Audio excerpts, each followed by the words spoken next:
사랑하는 우리가 인생을 살다가 큰 위기를 맞이하게 될 때, 내 삶의 환경 속에 견디기 힘든 아픔이 찾아오고 고통이 찾아올 때 어디로 달려가야 되겠습니까?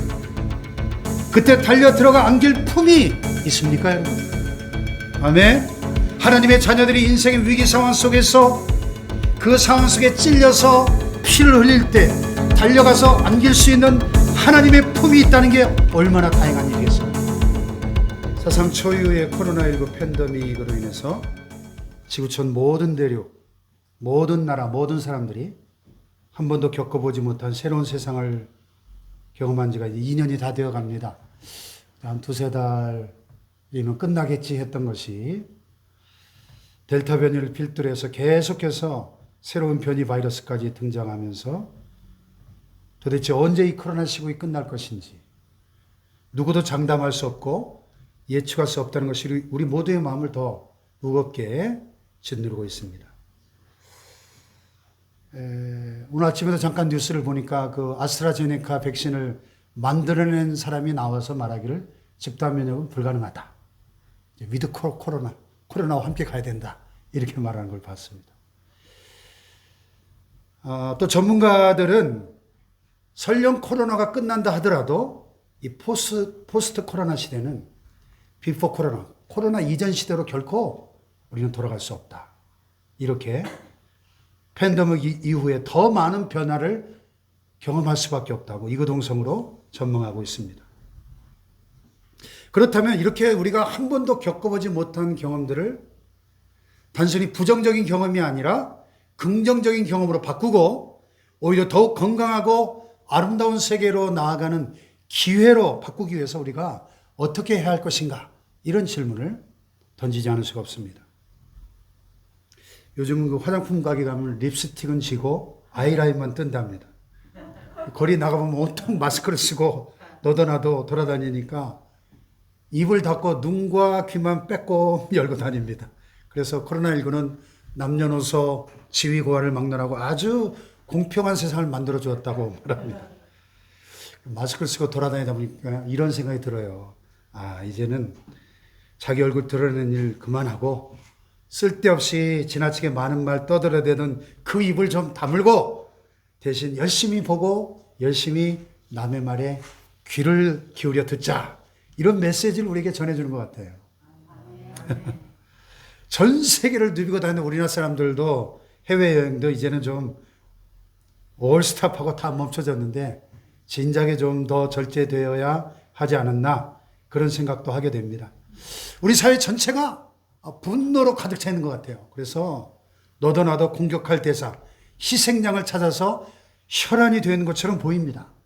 누군가 비난할 거리를 찾으면 그냥 막말과 폭언이 막 퍼부어집니다. 또 최근에는 희생양이 교회가 된 듯 싶어서 참 화가 나고 안타깝기도 합니다.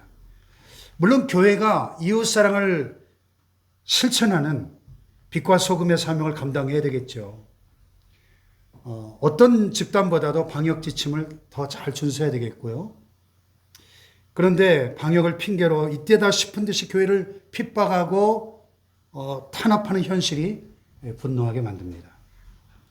생각해 보십시오. 예배당 좌석수가 15,000석 되는 교회도 있고 5,000석 되는 교회도 있고 2,000석, 3,000석, 1,000석 다양한데 좌석수와 상관없이 무조건 19명만 예배 드리라는 거예요. 무슨 기준입니까 도대체? 그래서 강력히 반발하니까 그래? 그러면 99명까지는 허용하겠다. 아니 누구 마음대로 예배를 드려라 말아라 19명까지만 모여라 99명까지만 모여라 이렇게 하는 겁니까? 대한민국은 종교의 자유가 보장된 자유민주주의 국가입니다. 헌법을 보세요. 네. 신앙의 자유, 이것은 우리가 포기할 수 없는 거예요. 예배는 교회의 생명입니다. 세상의 공권력이 드려라 말아 할 수 있는 게 아니에요. 아멘. 네. 예배를 못 드리게 하려면, 대한민국 전체가 올스탑 셧다운 된다면 온라인으로 해야 되겠죠. 백화점도 못 가고 마트도 못 가고 지하철도 못 타고 버스도 못 탈 정도로 봉쇄해야 된다면 예배를 우리도 드리지 말아야죠. 그러나 여러분, 저도 얼마 전에 이마트 트레이더스 가보니까 막 발디딜 틈이 없어요. 시장 보려면 최소 1시간, 2시간 걸리잖아요. 여러분, 그런 마트가 위험합니까? 이 예배당이 위험합니까? 이 공평해야 될 거 아니에요, 방역이. 그렇잖아요? 서울의 지하철을 타보십시오. 콩나물시루같이 그냥 수백만 명이 날마다 이용하는데 거기서는 안 나옵니까? 이게 부당한 공권력에 굴하지 않고 신앙의 자유를 외치면서 현장 예배를 드리는 교회들은 운영 중단 행정명령이 내려지고 폐쇄를 시키고, 심지어 어떤 교회는 기한도 없이 구청에서 영구 폐쇄를 당한 교회도 있어요. 지금 우리가 다른 건 참아도 이 예배를 드리는 예배당을 폐쇄시키는 것은 우리가 참을 수 없는 거예요. 방역을 빌미로 교회를 짓밟고 교회 생명과도 같은 예배를 드리지 못하도록 탄압하는 권력자들에 대해서 참 화가 납니다. 신앙의 자유와 예배의 자유를 위해서 투쟁해야 될 때예요. 아멘. 여러분, 6.25 전쟁통에도 예배는 우리가 드렸어요.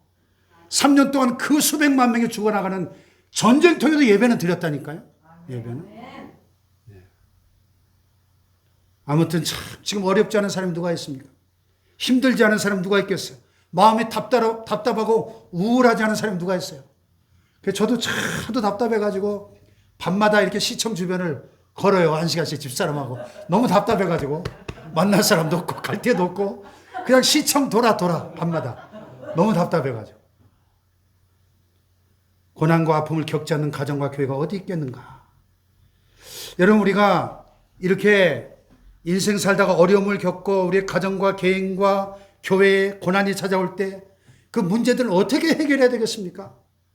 사업 현장에 어려움이 생겼을 때, 건강에 몸에 원치 않는 질병이 찾아왔을 때, 제 가장 친한 친구 목사님도 엊그제 만났는데 이번에 건강검진을 했는데 당뇨가 혈당 수치가 100이어야 되는데 267이 나왔다는 거예요. 심각한 당뇨에 걸려가지고 지금 약을 먹기 시작하고 하루에 운동장을 20바퀴씩 돈대요, 지금. 참.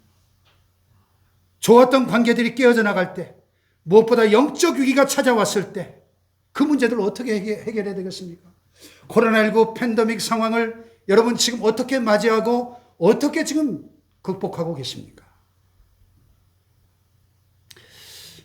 우리가 고난을 맞이할 때, 큰 슬픔에 빠져 있을 때 마땅히 기도해야 될 것 같은데 정작 기도가 잘 안 됩니다. 이게 문제예요. 가장 기도가 필요한 시점에 기도가 안 된다는 거예요.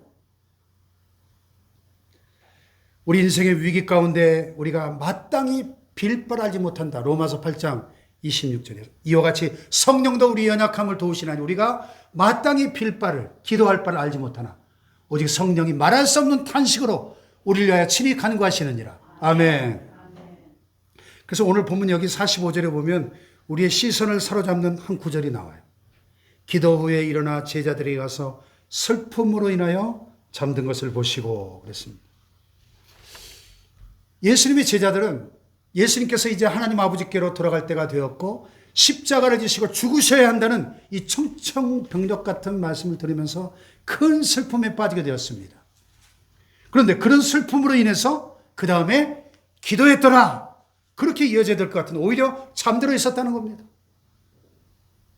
그토록 믿고 사랑해서 모든 걸 포기하고 3년이 넘도록 따라다녔던 주님의 신변에 커다란 위기가 닥쳐오고 있음을 느낍니다. 그리고 그 위기가 자신들에게까지도 이어질 것을 어렴풋이나마 깨닫게 되는 겁니다. 이렇게 큰 슬픔 가운데 빠져 있으니 함께 합심하여 기도해야 될 것 같은데 오히려 깊이 잠들어 있었다 하는 거예요. 오늘 한국교회가 이렇게 전무후무한 위기를 만나고 있는데 이전보다 더 기도소리가 크게 울려 퍼져야 될 텐데 많은 교회들이 잠들어 있는 것을 봅니다. 많은 성도들이 잠들어 있는 것을 봅니다. 심리학자들의 설명을 빌리자면 사람이 분노로 가득 차 있을 때 막 뚜껑이 열린다 그러죠. 그때 IQ가 80 이하로 돌고래 수준으로 떨어진대요. 그래서 영어에 화났다는 표현이 mad라는 형사예요. 화났다. mad. 이 mad를 화났다는 단어는 다른 말로 하면 미쳤다는 뜻이에요. 화난 사람은요, 미친 사람이에요. 우리가 환장했다 그러잖아요. 환장했다. 예? 이 뚜껑 열린 사람은요, 지금 제정신이 아닌 거예요. 돌고래 수준의 IQ로 떨어진 사람. 그리고 감당하기 어려운 갑작스러운 위기로 큰 슬픔을 겪고 있을 때는 IQ가 더 떨어져가지고 70 이하로 원숭이 수준으로 떨어진답니다. 그러니까 어떤 사람이 막 화를 버럭버럭 내거나 큰 슬픔에 빠져 있을 때는 이래라 저래라 잔소리하지 말고 바나나를 하나 갖다 줘라 이런 말이죠. 왜냐면 IQ가 원숭이 수준으로 떨어져 있으니까 바나나나 맛있게 먹는 사이에 좀 정상으로 가라앉는 모양이에요. 네. 문제 상황 속에서 도망가는 사람들이 있어요. 너무나 감당하기 힘든 이 괴로운 현실로부터 좀 도피하고 싶은 거죠. 그래서 어떤 사람들은 술로, 또 어떤 사람들은 잠으로, 심지어는 극단적인 선택으로 생명의 막다른 골목으로 도망치려고 하는 사람들이 있습니다. 그런가 하면 어떤 사람들은 아무 문제가 없었던 것처럼 다 그냥 덮어버리고 지나가려고 하는 사람들이 있습니다. 대표적인 경우가 이 요나라는 사람. 하나님 니느웨로 가서 말씀을 외치라. 그랬더니 어디로 갔어요? 정반대 저 스페인 쪽 다시스로 배를 타고 도망갑니다.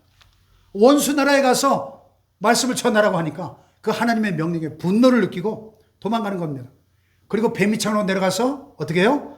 잠을 청하죠. 그때 들려온 음성이 있습니다. 자는 자여 어찌함이냐? 일어나서 내 하나님께 구하라.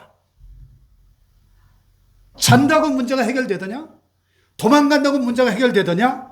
덮어놓는다고 문제가 사라지더냐 하는 거.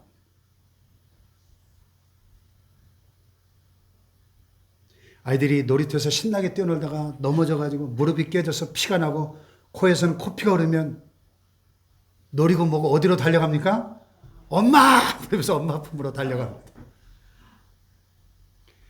사랑하는 여러분, 우리가 인생을 살다가 큰 위기를 맞이하게 될 때 내 삶의 환경 속에 견디기 힘든 아픔이 찾아오고 고통이 찾아올 때 어디로 달려가야 되겠습니까? 그때 달려 들어가 안길 품이 있습니까, 여러분? 아멘. 하나님의 자녀들이 인생의 위기 상황 속에서 그 상황 속에 찔려서 피를 흘릴 때 달려가서 안길 수 있는 하나님의 품이 있다는 게 얼마나 다행한 일이겠습니까? 할렐루야. 전부여 의지 없어서 손 들고 옵니다. 주 나를 외면하시면 나 어디 가리까. 할렐루야. 따뜻한 주님의 품이 언제나 삶에 지친 우리를 기다리고 있다는 사실. 수고하고 무거운 짐진 자들아 다 내게로 오라. 내가 너희를 쉬게 하리라. 초청해 주시는 사랑스러운 주님의 품이 준비되어 있다고 하는 이것이 얼마나 우리에게 위대한 축복인가 하는 사실입니다. 할렐루야. 예수님은 하나님이셨지만 인간의 몸을 입고 이 땅에 오셨습니다. 우리와 똑같은 사람으로 오셨기 때문에 인성을 가진 예수님이 십자가라고 하는 이 절체절명의 위기 앞에서 이 최대의 고통의 순간을 목전에 두셨을 때 도피하지 않으셨습니다. 도망가지 않으셨습니다. 누군가에게 책임을 전가하거나 원망 불평하지 않으셨습니다. 아무런 문제가 없는 것처럼 다 덮어두려고 하지 않으셨습니다. 단지 전능하신 하나님 아버지의 이름을 부르면서 겟세마네 동산에 올라가서 피땀 흘리며 기도하셨던 것입니다. 할렐루야. 지금 하나님의 유일하신 독생자 예수님께서 이런 상황 가운데 기도하셨다고 한다면 오늘과 같은 이 한국교회, 아니 전 세계적인 이 위기 상황 속에서 지금이야말로 우리가 기도해야 할 때라고 느끼지 않습니까? 지금이야말로 하나님을 찾아야 되고 지금이야말로 겟세마네 동산에 올라가서 피땀 흘리며 기도해야 될 때라고 느껴지지 않습니까? 아멘. 기도라고 하는 것은 내가 도저히 어찌할 수 없는 문제에 직면했을 때 그 문제를 가슴에 부둥켜 안고 하나님의 이름을 부르면서 하나님을 찾아가는 것이 기도입니다. 아멘. 내가 해결할 수 없는 문제를 하나님께 맡겨드리는 것이 기도인 것입니다. 할렐루야. 요한복음 15장 7절 같이 해보십시다. 시작. 무엇이든지 원하는 대로 구하라. 그리하면 이루리라. 할렐루야. 무엇이든지라는 구절에 주목해 보세요. 다 같이 무엇이든지. 다시 말해서 기도하면 하나님께서 친히 그 문제를 해결해 주신다고 하는 것입니다. 또 어떤 때는 나에게 능력을 주셔서 내가 직접 그 문제를 해결할 수 있도록 도와주시겠다는 것입니다. 할렐루야. 물이 깊은 것이 문제가 아니고 내가 수영을 못하는 게 문제라는 겁니다. 문제가 어려운 것이 문제가 아니라 내게 문제를 풀 수 있는 실력이 없는 것이 문제입니다. 위기 상황 가운데 하나님은 그 문제를 놓고 기도할 때 그 문제를 해결할 수 있는 능력을 우리에게 주시는 줄로 믿습니다. 할렐루야. 제자들이 병든 자를 고칠 수가 없고 그 귀신들로 고통당하는 그 아이를, 그 귀신을 쫓아내지 못해서 망신을 당하고 있을 때 주님께서 이렇게 말씀하셨죠. 다 같이 시작. 기도 외에 다른 것으로는 이런 종류가 나갈 수 없느니라. 기도 외에는 답이 없다. 기도만이 답이다. 할렐루야. 기도하면 그 문제를 해결할 수 있는 능력을 주시겠다고 약속하고 계신 것입니다. 할렐루야. 한 걸음 더 나가서 우리가 기도할 때 기도에 있어서 가장 영광스러운 은혜가 있는데 그것은 바로 나 자신이 변화된다고 하는 사실이에요. 할렐루야. 더 이상 문제가 문제로 보여지지 않고 어떠한 큰 위기도 위기로 느껴지지 않는 기도하는 나 자신이 변화되는 놀라운 능력을 경험하게 되는 것입니다. 할렐루야. 사업에 어려움을 놓고 하나님 앞에 나아가서 부르짖어 기도할 때 우리를 깨닫게 해주셔서 하나님께 찬송과 영광을 돌리게 해주시는 것입니다. 지금까지 지내온 모든 것이 주님의 은혜였음을 깨닫게 되는 것입니다. 내가 잘나서 살아온 줄 알았는데 모든 것이 하나님의 은혜였다는 것을 깨닫고 경험하게 되는 것입니다. 할렐루야. 속썩이는 자식들 놓고 하나님 앞에 달려나가 기도할 때 그동안 내가 하나님 아버지 앞에 얼마나 부려막심한 놈이었나를 깨닫게 되는 것입니다. 할렐루야. 남편을 위해, 아내를 위해, 가족을 위해 기도하다 보면 신랑 대신 예수님 앞에 내가 얼마나 불성실한 신부였던가 깨닫게 되는 것이죠. 할렐루야. 그러므로 기도의 가장 위대한 변화는 기도하는 내 자신이 변화되는 것을 경험하는 것입니다. 할렐루야. 그래서 믿음의 선진들이 이렇게 기도했어요. 주님, 내가 바꿀 수 있는 것은 바꿀 수 있는 능력을 저에게 주시고 또 바꿀 수 없는 것은 그것을 있는 그대로 받아들일 수 있는 고요함과 평안함을 주십시오. 그리고 바꿀 수 있는 것과 바꿀 수 없는 것을 분별할 수 있는 분별력을, 지혜를 저에게 주십시오. 이렇게 기도했던 겁니다. 할렐루야. 믿음의 기도에는 반드시 응답이 있고 결과가 있다는 사실입니다. 믿습니까? 우리가 기도하다 보면 어떤 큰 일을 하기 위해서 또 어떤 사역을 행하기 위해서 준비하는 것이 기도라고 생각할 때가 있는데 그러나 사실은 기도는 기도 그 자체가 본질이요 사역이다. 것입니다. 한번 따라해 봅시다. 기도는 그 자체가 본질이요 사역이다. 아멘. 여러분 예수님의 생애를 생각해 보십시오. 예수님이 이 땅에 오셔서 참 많은 일을 행하셨습니다. 하나님의 말씀을 가르치시고 천국 복음을 전파하시고 각색 병든 자들을 고치시고 더러운 귀신들을 쫓아내시고 죽은 자를 살려내셨습니다. 그런데 예수님이 하신 그 모든 사역 가운데 가장 위대한 사역 가운데 하나는 바로 기도의 사역입니다. 기도의 사역. 기도의 사역. 공생을 시작하시기 전에 유대 광야에서 40일을 금식하시며 기도하십니다. 또 하루를 시작하기 전에 이른 새벽 아직 날이 밝기도 전에 일어나 나가 따로 한적한 곳에 가서 기도하십니다. 아멘. 하루 종일 바쁘고 피곤하게 병자들 고치고 귀신을 쫓아내고 하나님 말씀을 가르치신 후에 그 피곤한 육신을 이끌고 산으로 올라가서 밤새도록 철야하며 기도하면서 하나님 아버지와 교제하시는 겁니다. 할렐루야. 우리가 이 땅에 살아가는 동안 하나님을 위해 할 수 있는 일들이 많이 있지만은 엎드려 기도하기 전까지는 기도보다 더 위대한 사역은 없는 것입니다. 가정에서 아버지와 어머니들이 자식들을 교육할 수 있는 가장 위대한 사역은 자식들을 위해 기도하는 것입니다. 목사님들이 특히나 지금처럼 이런 코로나 시국에 할 수 있는 가장 위대한 사역은 주님께서 맡겨주시는 성도들의 영혼들을 가슴에 부둥켜 안고 기도하는 것입니다. 기도보다 더 위대한 사역은 없는 것입니다. 할렐루야. 본문 46절에 예수님이 이렇게 말씀하시지 않습니까? 어찌하여 자느냐? 시험에 들지 않게 일어나 기도하라. 할렐루야. 다 같이 어찌하여 자느냐? 시험에 들지 않게 일어나 기도하라. 할렐루야. 혹시 여러분 가운데 이런 위기 상황 속에 시험에 빠져 있는 분들 안 계십니까? 가정에 시험이 들어 있습니까? 마음에 시험이 들어 있습니까? 영적인 실패를 경험하고 있습니까? 예배의 영광을 잃어버렸습니까? 직장 생활과 사업이 어려워서 무거운 낙심과 절망 가운데 좌절에 빠져 있습니까? 누군가를 향한 원망, 불평, 분노의 감정이 막 솟구쳐 오릅니까? 시험에 든 것입니다. 이게 시험입니다, 여러분. 왜요? 깨어 기도하지 않았기 때문에. 시험에 들지 않기 위해서 기도하는 것. 할렐루야.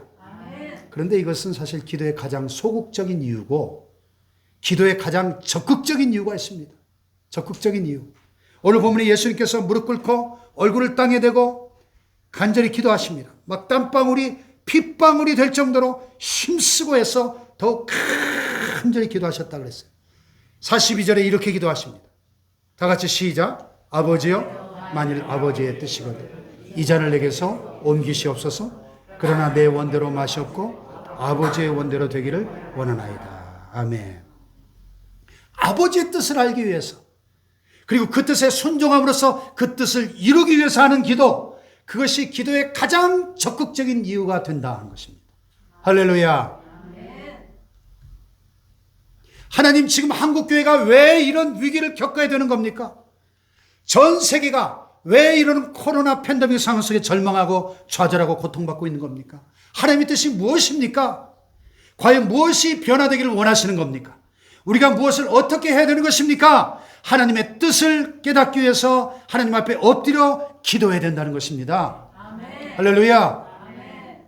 오늘 같은 이 세계적 팬데믹 위기 상황에서 우리가 기도의 줄을 놓지 말아야 될 가장 큰 이유는 바로 이때 하나님께서 나를 통하여 우리 가정과 우리 교회를 통하여 이루실 아버지의 뜻을 알고 이루기 위해서인 것입니다.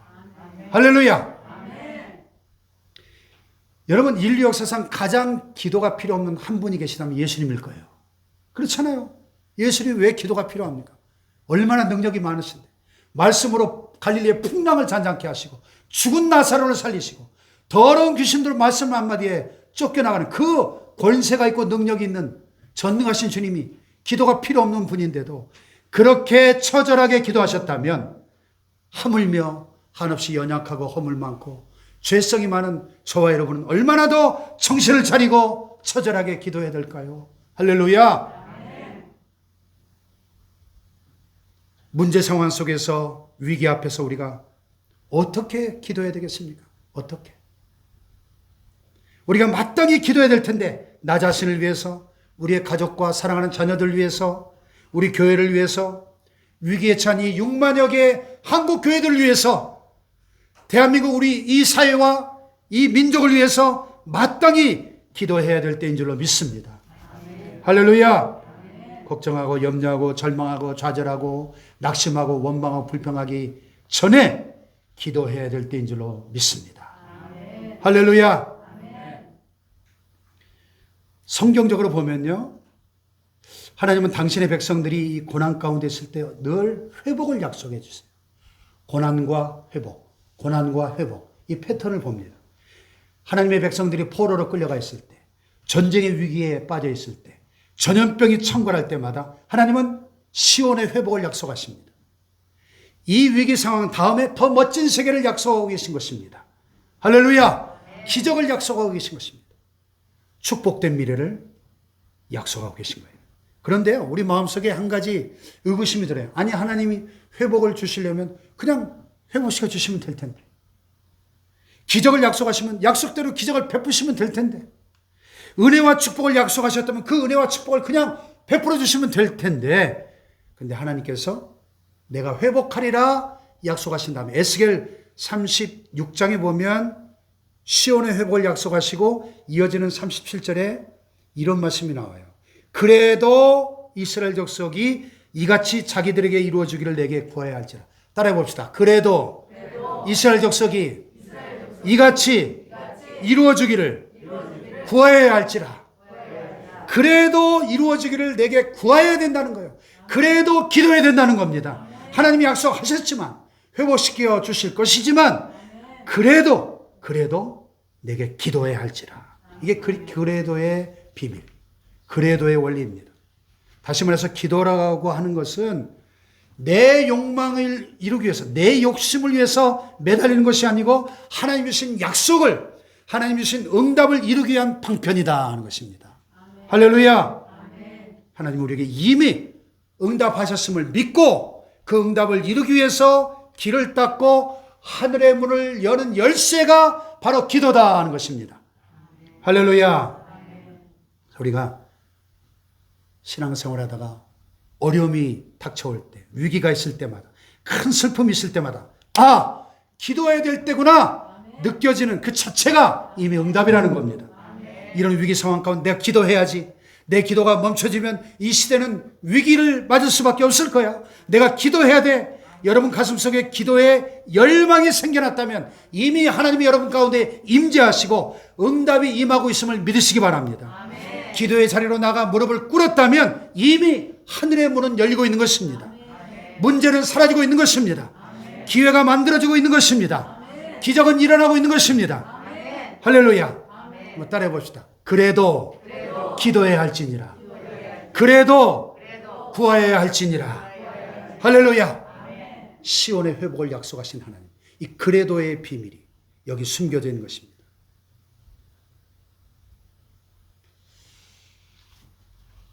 자, 한국교회가 도대체 언제쯤이면 자유스럽게 이전처럼 그렇게 영광스럽게 예배드릴 수 있을까요? 참 너무 안타까워요. 많은 곳에서 기도가 무너져 있고 예배의 재단들이 무너져 있는 것을 봅니다. 도대체 언제쯤이면 이전에 그 평화롭던 일상으로 되돌아갈 수 있을까? 언제쯤 정상적인 사회생활을 할 수 있을까? 대한민국이 끝난다고 모든 문제가 해결될까요? 지금 지구촌 전체가 하나로 연결되어 있습니다. 한 몸처럼 연결되어 있어요. 그래서 영국을 비롯한 유럽 전체가 굉장히 극심했었죠. 작년에. 지금 많이 호전이 됐는데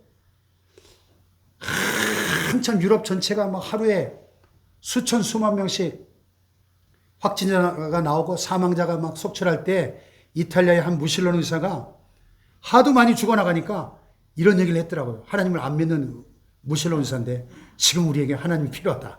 지금 이탈리아에 하나님이 필요하다. 하나님이 계신지 안 계신지 나는 믿어지지 않지만 하나님이 살아계셔야 한다. 독일의 한 무신론 의사도 똑같은 말을 했더라고요. 인간이 할 수 있는 모든 일은 다 했다. 이제는 하나님이 일하실 차례다. 교회여 이 나라를 위해서 세계 인류를 위해서 기도해 주시오. 하나님을 안 믿는 무신론자가 이런 말을 했어요. 전문가들의 말을 보니까 지구촌 전체 인구의 60%의 사람들이 감염을 경험한 다음에야 이 코로나19 팬데믹 상황은 끝날 것이다. 이렇게 말해요. 또 설령 코로나19가 끝난다 할지라도 또 다른 무서운 바이러스 상황이 언제든지 찾아올 수 있다는 것입니다. 지구촌이 정결케 되지 않는 이상, 인간들의 이 더러운 죄악의 욕망이 끊임없이 솟구쳐 나는 이것이 끝나지 않는 이상 인간들이 철저하게 회개하고 하나님께로 돌아오지 않고서는 이런 상황은 언제든지 올 수 있다는 것입니다. 언제든지. 그러면 어떻게 해야 되겠는가? 어떻게 해야 되겠어요? 우리 한 사람 한 사람의 면역체계가 강해지는 일밖에 없어요. 예? 면역체계가. 육적인 면역체계는 물론이고 영적인 면역체계를 강화시켜 나가야 됩니다. 이단사설이 난무하고 또 예배가 무너져 있는, 또 예배가 중단되는 이런 상황들이 언제든지 찾아올 수 있으니 영적으로 무장하는 수밖에 없습니다. 할렐루야. 어떤 위기가 와도 우리는 그 위기를 정면으로 돌파하고 극복할 수 있는 영적으로 무장된 교회가 되어야 될 줄로 믿습니다. 무엇보다 우리의 마음을 지키는 마음의 면역체계를 강하게 하는 길밖에 없습니다. 한 걸음 더 나아가 우리의 건강도 육적인 면역체계도 건강하게 해야 됩니다. 비터민 박사 서울대 이황재 교수 강의를 들어보니까 우리 몸속에 하나님이 주신 자연적인 면역체계가 있는데 그 면역체계가 건강해지면 어떠한 세균이나 바이러스도 다 물리칠 수 있다는 거예요. 그 면역체계가 이기지 못할 바이러스는 없다는 겁니다. 그렇기 때문에 우리 몸속에 하나님이 만들어준 그 비타민이 모자라지 않도록 햇빛 보면서 열심히 운동하고 비타민 D, 비타민 C가 모자란 사람들이 늘 위기가 찾아오더라는 겁니다. 하나님 주신 우리 육신도 건강하게 잘 관리해야 될 책임이 있고요. 하나님이 자라고 만들어주신 시간에 자야 되고요. 그래야 건강해지고 면역체계를 강하게 유지할 수 있다는 겁니다. 이 면역체계가 무너진 사람은 답이 없다는 겁니다. 그래서 여러분 영혼육 환경의 면역체계를 건강하게 유지해서 이겨내시기를 주님의 이름으로 축복합니다. 아멘. 할렐루야. 아멘. 여러분 가정에 어떤 위기가 찾아왔습니까? 갈 길이 안 보입니까? 여러분 자신에게 어떤 문제가 있습니까? 무엇이 여러분을 두렵게 하고 불안하게 하고 화나게 하고 슬프게 합니까? 여러분 이런 복음성가 있죠? 기도할 수 있는데 왜 걱정하십니까? 기도하면서 왜 염려하십니까? 아멘. 할렐루야. 아멘. 걱정, 불안, 염려가 파도처럼 밀려올 때 이 찬송을 좀 불러보세요. 아멘. 한번 다 일어나 보십시다.